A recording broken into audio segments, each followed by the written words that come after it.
Welcome to this edition of Futurartist Records Presents. My guest today is an audio engineer who stopped in to talk about some of the things to look for before you go to the recording studio.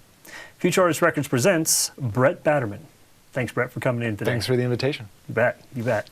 We were having quite a little banter here before we started this. Yeah. Why don't you give us a brief background on kind of how long you've been involved with music and what your education has been? So I've been in music for since the 4th grade. Started in choir and band, moved up through high school and into college.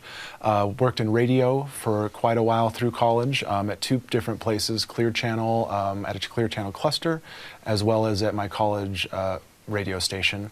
Moved up and out, went to audio school, audio engineering school, and then moved to New York City, started working in recording studios, off-Broadway doing production sound, moved to Washington, D.C. and worked in audiovisual AV production sound as well, and then fled the East Coast and then started embracing Denver and working in bands, also doing AV, and now I work for a national science lab in Boulder doing their multimedia. So wow, cool. You've been around. Yeah, around. That's cool. It's been an exciting career That's cool. so far. Yeah, that's awesome.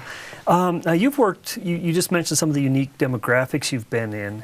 What did you do in each of those? You're originally from California, correct? Yes. But then you went to New York, you went to D.C., now you're kind of halfway back to home almost. What did you do in each of those demographics specifically? When I lived in California, I was the music director for a college radio station, which is a non-commercial educational station. So basically non-commercial formats, jazz and classical and folk and everything that you can't make commercial money out of. For the Clear Channel cluster, I was a promotions assistant, so going out and doing events, setting up the tent and the inflatables and running banners and stuff. But then worked my way up to a production assistant, making commercials and little stingers for the air.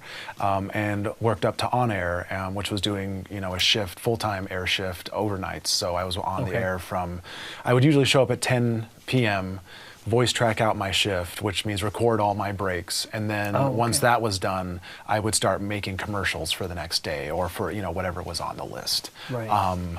That was in California. Moved to Arizona, and that was audio school, but I was also a production assistant for a radio station there. So same thing, banners and that kind of stuff. Moving to New York City, I worked at Sear Sound, which is the oldest recording studio in New York, in the city, and that has every client from all over the world. They have one of the best mic collections in the world, and so it was catering very much to high-end jazz, classical, anybody who needs the tippity top of the equipment, with the most expensive equipment. And then I was also a producer for a non-commercial educational station in New York City, part of the therapeutic recreation for Roosevelt Island. The hospital on Roosevelt Island has patients and residents that, as a part of therapeutic recreation, they have radio shows, and I was the producer for those radio shows. Then if we move over to Broadway, doing production sound, and that is, 7 or 8, I think it was 9 shows a week. So a show every night plus 2 Saturday and 2 Sunday.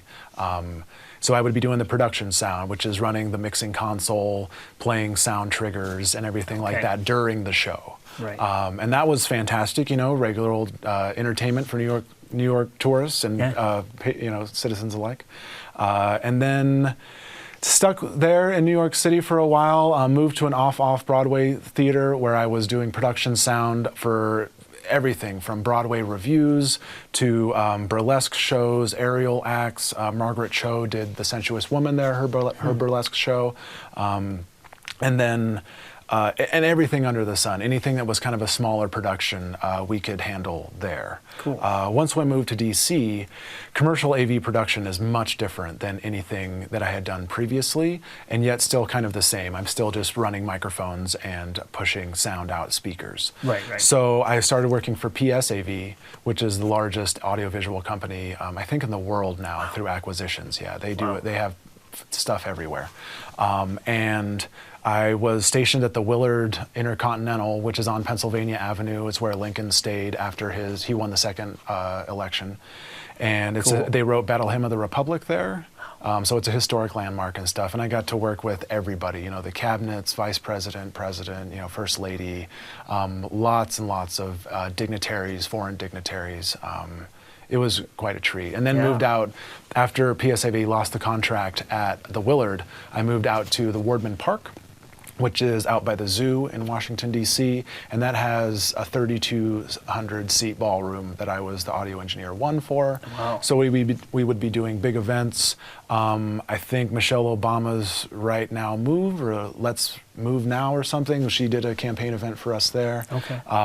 Transportation Research Board, which is a gigantic transportation trade show, took place there. Lots and lots of big events. But then, the final demographic, moving out to Colorado, where it smiles all the time. I was working for PSAV here and doing the similar hotel AV, but then got out of that. And then now that I'm working at NCAR in Boulder, it's mostly science folks doing presentations, PowerPoints, seminars, maybe like the summer Christmas party, or sorry, the summer barbecue party, or the Christmas party that was just last night. Do the event stuff for that. Gotcha. And that's really straightforward and simple compared to like many moving parts at a large event. So, large event space. So you've done all sorts of entertainment and business stuff both. Oh yeah, thoroughly. Wow. Yeah, and they all need audio support. Sure. You know, so that's helpful. Yeah, that's awesome. Now, you work for NCAR, and you also run a studio here in the area. So, actually here in town even. So, who in the area have you worked with, and what kind of projects have you done? So when I moved to Longmont, I made contact with Bonnie Sims from Bonnie and the Clydes, and I did live sound for Bonnie and the Clydes for a good solid year. Oh, cool. Yeah, going around to different gigs, and that was such a treat, you know, and they're fantastic musicians, so it was wonderful to see them play even the same song over and over, because they do change it. And then as far as recording, I've worked on Flynn and Company's first record, Lost Love. I worked on Telia Americana's first EP project. We did that all in the house. And then we did the rock and roll project for Flynn and the Electric Company last fall. I've been working a lot with Soundpost Acoustics, who's an acoustician here in Longmont. Oh, cool. And been picking up classical gigs for him. So essentially just the gigs that he doesn't have the time for anymore. Right. I can go and do those for him, and that's been really exciting and new breath of fresh air. Sure. I just started on Eric Adrian Gonzalez's EP. I'm working on doing a mix down for Clandestine Amigos art walk show that they did over the summer. And basically anything that shows up. Cool. I don't try to press it a lot because I enjoy my free time too. Sure. And I enjoy going outside, going for a hike, or something like that. Yeah. But yeah, it seems like there's never a shortage of folks here, creative folks that have something in mind that they want to do and work through. And because I'm independent, I can offer them probably some of the better rate as far as and a little bit less pressure as far as like somebody that has in a commercial situation who needs to pay the bills. Right. Yeah, and we need to get things done, whereas we can maybe work a little bit slower. And it gives them a little bit more freedom to get what they're looking for and not go broke doing it. And I try to make that one of the selling points too, is that's one of, if you want to go where it's pedal to the metal and the pressure's on, well, then you should go and work with Mark at Wind Over the Earth. Right. Because he'll give that to you in spades. Right. And for me, it's more like pajamas and coffee and let's take it easy. So yeah, cool. That's very cool. Yeah. Well, now that we've got some background and know that you actually know what you're doing, which is pretty cool. Well, a lot of people make it up as they go. Yeah. You talked the other day with me about things that bands need to consider that a lot of times they don't. The pre-production stuff. What are some of the considerations before you even decide to record something? I would say the main consideration is do we even want to do this? And a lot of times you have to start from, is it just you? Is it you and a partner? Is it a band? Is it, how old is everyone? Are we 21 or 22, or are we 42 or 50? And all that kind of stuff plays into it. One when I say whether you really want to do this, i.e. commitment, money, time away from your family, time away from other projects, you know, if your house is falling down, you might not want to start a recording project. Right. So I would say that's the most important thing to consider is just, do we even want to do this? Are we a gigging band and that's just what we like to do is play out and play gigs? Do we have any original songs? Those are the real things that should be all answered before you even consider calling anybody. Yeah, talk to your friends, see if they've done a recording, how much of a hassle was that, you know, does that sound like something you are looking forward into getting yourself into? And then the commitment of, like, I'm going to do this and I'm going to do it as much as I can because it is out there for the whole world to see, you know. And I always say too that if you have kids or if there's some mouthy kid that you want to have them shut up, then you make an awesome recording, and then anytime they give you lip, you can just throw it on the table and be like, well, take a bite out of that, Junior. Yeah, and that'll you know, you make your mark in your own way. And I think that's something to consider for recording because it can be a big mark, and it can be a gigantic feather in your cap and lead to the next thing too. So, we talked about knowing what the recording process is.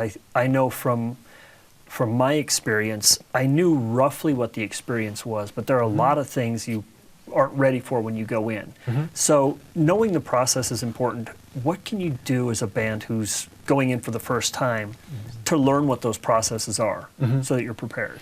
Well, I would do as much research as you possibly could. I mean, we're living in the best time ever to record music, mostly because the space has been laid flat as far as getting into. If you have $300, you can buy an interface and a microphone and do it all your own in your bedroom. You can take that $300 and give it to some kid who has some technology and record you. You can take a couple $1,000s and give it to somebody. But like most things, it usually depends on how you've lined things up beforehand. I would read and look at as many YouTube videos along those lines as possible, what to expect when you're going to record, lay out budgets, lay out times, when do we want to do this, and do it all in a very stoic, planned way. Don't get delusions of grandeur. While that is exciting, you know, that can come later. I would say those are the important things. Make sure that everybody knows what the project is about. Similar, you know, and it's very strange, similar to a marriage. You know, you don't want to have it be about one person. You want to have an upward spiral instead of a downward spiral. You want to try to build something together. And if you're into that, I mean, there's really nothing that can hold you back as far as knowledge and stuff. I would say consult YouTube, producer friends. If you have anybody who's a fantastic musician and has those skills, I would reach out to them and start that pre-production process. If you can pay somebody, if you can work out a trade. If they're a new producer and they want to just do this to get their feet wet producing, you could work with them like that. There's a lot of ways that people are flexible in the creative realm. You talk about reaching out to producers, studio musicians, things like that. How do you find, and I don't know that there's a specific answer for this, but how would you recommend people find the right studio, the right producer, the right engineer for their project? Because there's so many different approaches. Sometimes your engineer becomes your producer. Sometimes your engineer says, hey, look, this isn't the studio you need to work in, but I'd be more than happy to help you on a different level. So how do you kind of get a feel for what you need to look for and what's going to be a good fit for you? Well, I would ask peers. If you're a metal band, you have to know at least a few other metal bands that have worked on something like that. And if they haven't, then find a few metal bands that you respect that have made, local bands that have made albums, and ask who they would recommend. Often in musician circles, there are a few people that are intuitively that will be a good fit for your project. I know that the Telia Americana project that they did at Wind Over the Earth, they hired Taylor Sims to help do pre-production and produce and arrange and things like that. I believe Mark helped a little bit with that too. finding that right person is so crucial, because you want somebody who will push you and be the encouraging disciplinarian, but will also like perhaps tease out things of your material that you haven't thought of before. It is bringing someone with a larger, creative experience, a larger creative canon to bring to bear on your tunes that can take them to the next level. And that really is important if you want to make a recording that's going to stand the test of time. Right. A lot of people, you are just so enmeshed in the project that a lot of times it's very difficult to get that 1,000-foot view. Right, right.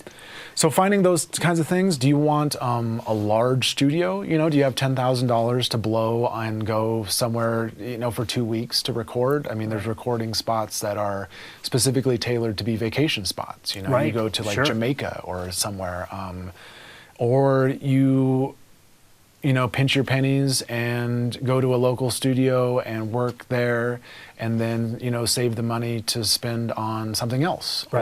Right. There's lots so of that pre-production really, it plays into every aspect. Oh, absolutely. Yeah, absolutely. And it's the judge too. It is the judge for how you will stack up to your project. Like how will your project, moreover, how will you assess your performance afterwards? Or is it going to be something like, oh, well, we just did this, willy-nilly, and it obviously shows in this project, or did we, give our all, and now this is something I want to like get framed and put on the wall, which is a lot of people do with their first record. Sure. So, oh, absolutely. Yeah. As an engineer, have you found that you sometimes take on the role of the producer as well? Oh, sure. Yeah, especially on smaller projects. A lot of times musicians, if they're just starting out and they have songs that they've written, but they don't really know where to go with them, it's really helpful to let them know, like, oh, well, we could add extra instruments, extra parts, maybe move the arrangements around, all those kinds of things. And also the self-producing, if it's just somebody playing acoustic guitar and singing, and they're really good, often I have to tell them, like, you will have to self-produce, because I won't be able to tell you when, like, all your takes sound great. So you tell me when you've hit the, like, shining star take, and then we'll use that. Yeah. And often trying to reach out to people and get them to, like you asked, do I fall into that role? Well, sure, if we're working to make the best project possible, but a lot of times it's working in conjunction with that other person. And if it's only 2 or 3 people, we're working together for something larger. We've taken that on ourselves and work for the group project. Have you ever worked on a project where they wanted to be the producer and they just wanted you to engineer? Oh, sure. Or that you've worked in conjunction with a producer that's outside of the band? Oh, absolutely. What are the different kind of relationships? How does that usually work out in each of those situations? Well, the producer, I would say, is they're in the captain's chair. They are running the session. They're minding the time. They're minding the money. They're minding food, breaks, tones. Somebody's getting tense, somebody's not making a part, like when to move on to the next song, when to stick with it. All of those kinds of 10,000-foot decisions. And it's really helpful to have one person to focus on that stuff specifically, because everyone else has a lot of other things to do. The musician is focusing on their performance, on focusing on their health and making sure that they're ready to rock, their mental state. The engineer is focusing on all the technical things, gain structures and all those kinds of fun little items. And also anything the producer is saying, if the producer is saying, this vocal is sounding a little rolled off, like let's search for something brighter. Well, they're going to have a place to move to where they can get a brighter sound for that producer. And a lot of times the producer is just giving the orders. I did a vocal tracking session with Robbie Neville here not too long ago, and it was just him and me running Pro Tools and the vocalist in the booth, and we just take after take after take after take, and we're just doing what he says. Because and he's going to give us a big fat stack of money at the end of the day to do that. So it works out great. Do you ever find at the end of the day that you're in a position like that where I'm just going to be doing what I'm told, and you're like, well, that was a rough day. I know I'm going to get paid for it, but because you can hear things or see things, and you're not allowed to input on it. Right. Or do you just go, well, that's my role, no big deal? Yes, I would Okay. say it's more of that. It's not my responsibility, Yeah. moreover. Like, I have my responsibility, and if something sounds weird or funky or bad, what I think is bad, Right. that's the producer's responsibility.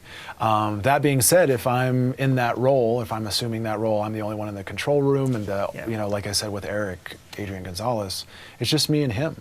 So we kind of go back and forth and try to suss it out. We listen back a lot, and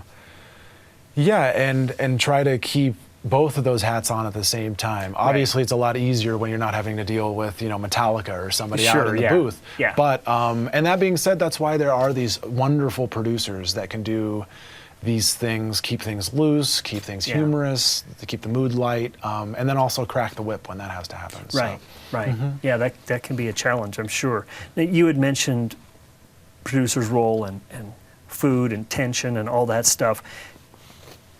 As a band, do you think that's important to think about in the pre-production?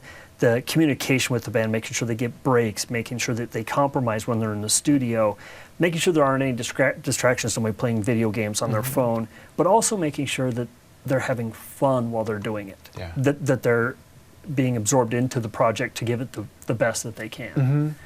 Yeah, I would say it's similar to going on like a once-in-a-lifetime vacation. You're going to want to get everything in.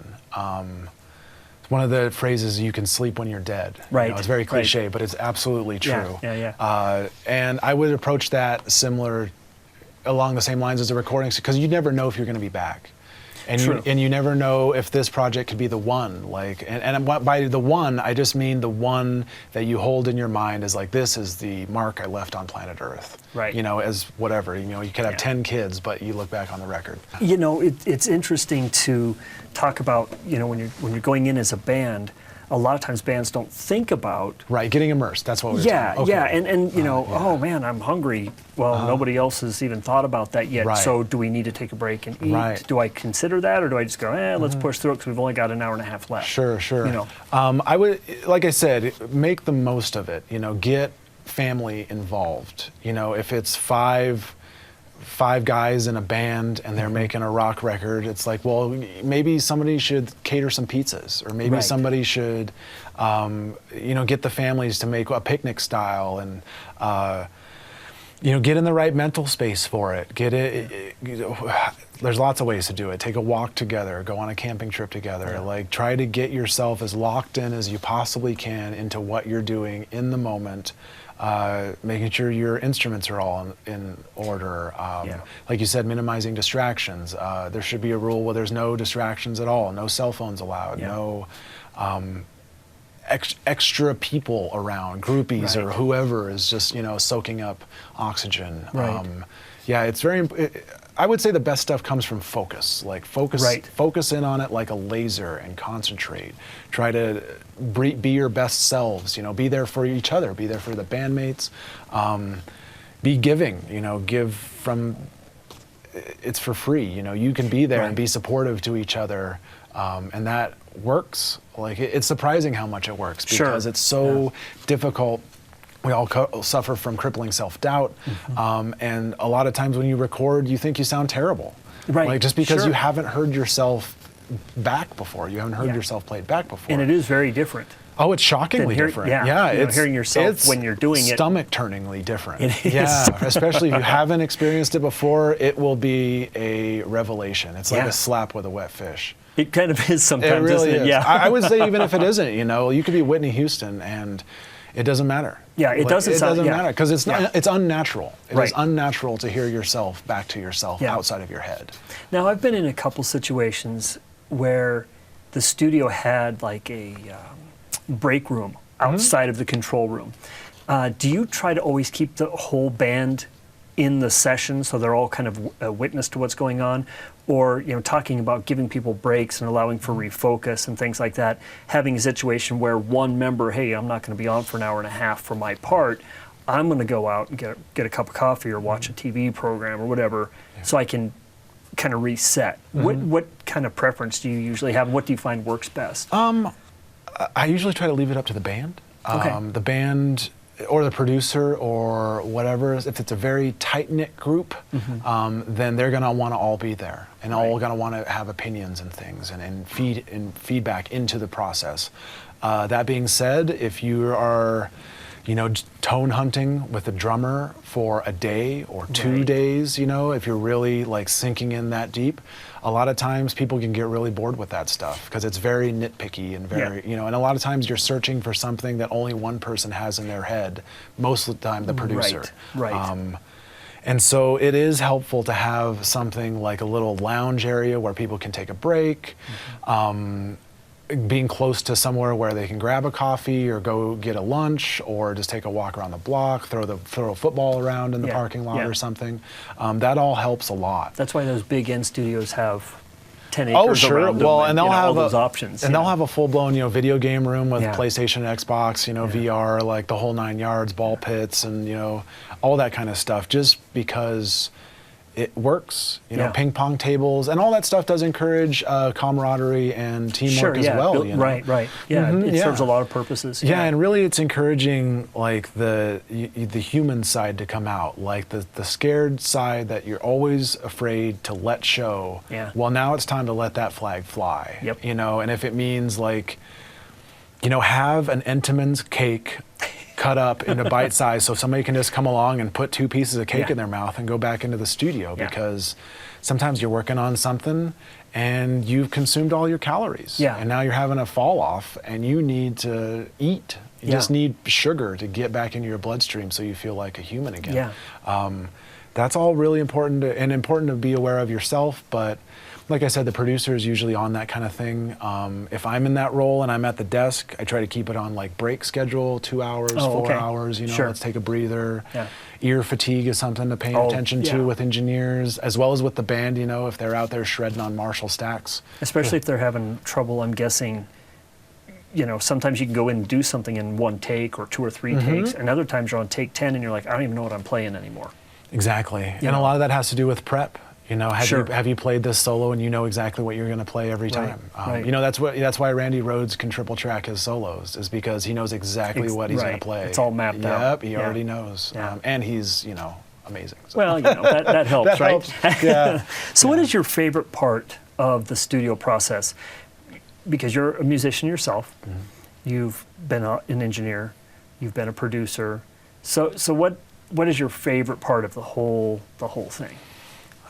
Gosh, there's a lot of... Does it depend on the situation? Yeah, I would say so, but there's so much joy to be mined, you know, from this place. You know, I get to do the technical proficient part of it, the craftsman, you know, that like I'm whittling this recording away from a solid block of marble. I would say the best part, though, is seeing the satisfaction of the artist come to fruition. You know, when you can make something... You know, a good example would be the Flynn and Company record. You know, talking with Sean, and like we've become really close now. Cool. He never thought, he said they were just porch songs, you know, songs he wrote on the porch, you know, with his dog, and like, you know, to get him through some relationship turmoil, you know, and then he said, I didn't even think anybody wanted to play these songs with me. And then my buddy Brooks played with me on the porch, and then we get him recorded, and now he's got an album that sounds pretty great, you know, and other musicians and his other peers in the community stood up and took notice, like, oh, this is actually pretty good. And to see him have that, you know, his family came out for the album release party from Pennsylvania. Oh, wow, cool. So it is like a real mark, you know, his mom was crying, his grandma is on the cover of the album artwork, you know. Oh, nice. So the whole thing can be as rich as you want it to be. And for him, it was like a graduation, you know, like I feel like for him, it was his merit badge of like, oh, I'm a musician now. I can get gigs, I can play festivals, I can get a band. People want to hear my music, they want to play my tunes. And sometimes you just need that little kick in the pants to get yourself to where you really like would be if you were, I guess, a megalomaniac that could just self-reassure. But a lot of times as a creative person, you can't do that for yourself because it feels a little, I don't know, presumptuous, or you just don't feel like an ego, or no one likes my songs, or it's the crippling self-doubt that most artists just. But having that, most people suffer from. Well, and artists especially, it seems like it's a big thing. So being able to listen to it and go, Yeah. Yeah. Well, and you're getting, you know, I did that. That's cool. yeah, and to deliver something that was close to the bone. You know, Sure. if there's songs Yeah, about yeah. divorce, or you know, his album's called Lost Love, or anything like that, Yeah. or taking a drive Bearing your out, soul. taking a drive out to the West Coast to try to get over, you know, a relationship. That's all stuff that resonates really well with people. Yeah. Well-worn paths, and yeah, stick with it. You know, and that's the thing too. All of his friends are saying, stick with it, stick with it, stick with it. But until you have that artifact in your hands that you made, it's very amorphous, you know, it's, you're looking down a foggy road, and it's very difficult to see what is there. Yeah, yeah. It's cool to have something finalized. Yeah. Or if you want to go down the road, like, oh, Sure. I did this, it was sure a lot of work.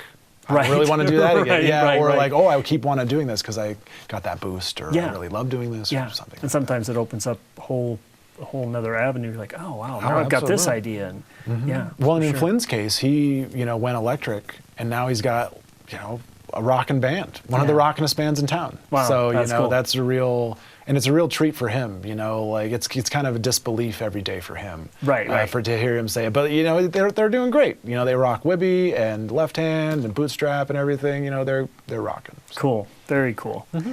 How can people learn about what you do? How can people find you? So I have a website, just bretbatterman.com. That's the easiest way to find out what I do, and everything's going to be on there. There's some under construction pages at the moment, Cool. but it mixes, and my CV is up there, client list, gear list, all that kind of, you know, minutia. Cool. So, yeah. And how far out do you like to have people notify you? You know, as far Since out, you work a full-time you know, at job least and 48 all that. hours. But like, I would say as far out as you want. You know, it's Cool. like I like people. You know, the sooner the better. Usually, folks start coming to me in August and saying like, "Hey, I heard that you record. I want to work up a project." And then, you know, we kind of do pre-production for a month or two. It depends on kind of how chomping at the bit they are. Gotcha. And then, you know, we try to set a first tracking date, you know, so that we can get them into the studio.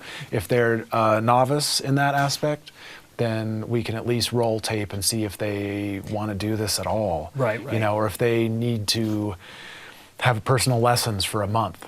You know, Right, like sure. they need to go to a professional and take, you know, singing lessons Yeah. for a month. And then they come back and they'll be ready to sing. They'll be ready to rock. Yeah. But, you know, we should get to that point. And then, like I said, if somebody calls me and they say, we have a gig at such and such venue, we want to do a live recording, I mean, I could do that within a week. Okay. So, but So really, there's a lot of things to think about. So just if somebody's interested, just get a hold of you and yeah, get a hold of me. And I plan would it say out. Yeah. also, like, you know, it's easier to the triangle of, you know, fast, cheap, and good. Yes. You know, it's like Yes. it can have 2 out of 3. Yes. Yeah, and if you have stacks of cash, I might be able to make something happen for Right, you. But sure.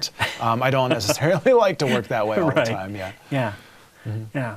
Brett, thanks for coming down today. This is Oh, sure. This is fun. You bet. And we've talked outside of this setting about a lot of other stuff. So hopefully we can have you back in and we can dial in on some of those Yeah. details. That'd be great. That'd be fun. So thanks again. Yeah. Thank you. Folks, thanks for watching this show. Hopefully you learned something from it. There's so much information, and Brett definitely knows what he's talking about. So check out his website. If you're looking to record, definitely get a hold of him. And make sure you like, make sure you share, make sure you comment. If you've got questions about anything that we talked about today, definitely let us know. I'm Michael Hartsock. Thanks for watching Futurartist Records Presents.